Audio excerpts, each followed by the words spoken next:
Hey guys, Congressman Murphy here. Wanted to bring you an update from the nation's capital. Obviously, what's happened in the last several weeks has been quite a change in the country. We now have the majority, Republicans have the majority in the House, in the Senate, and in the White House. President Trump actually won all swing states. What this is a mandate for conservative ideas, common sense that is coming back to our nation, rejection of the liberal, divisive, progressive ideas that we've seen in the last 4 years. Going to work on immigration. What's happened in the last 10 and 12 years? We've seen, in the last 4 years, has been 10 and 12 million individuals come in the country illegally.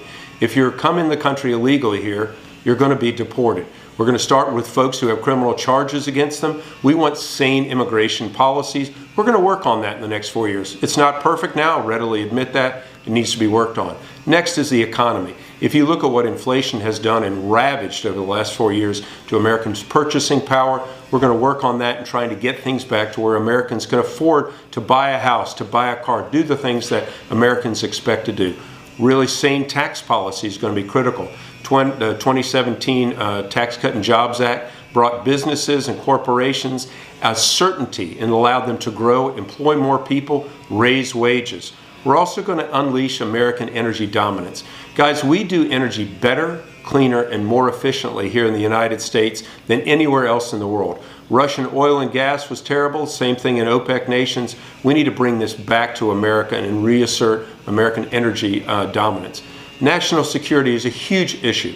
It's my firm belief that the Ukraine war started with the debacle in Afghanistan. I think President Trump brings with this the ability to negotiate and try to achieve peace through strength. You're going to see the same thing in the Middle East and also in the South China Sea.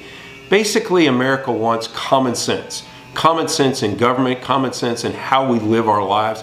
Get rid of the DEI nonsense that puts people in silos rather than bringing merit. That's what this nation has been built upon. We want everybody to rise up, but we don't want the divisiveness. We also want to get rid of the weaponization of government. We've seen that happen not only with the DOJ, the IRS, and so many agencies that happen in Washington. We want the government to be for the American people, not against the American people. I think our brighter days are ahead.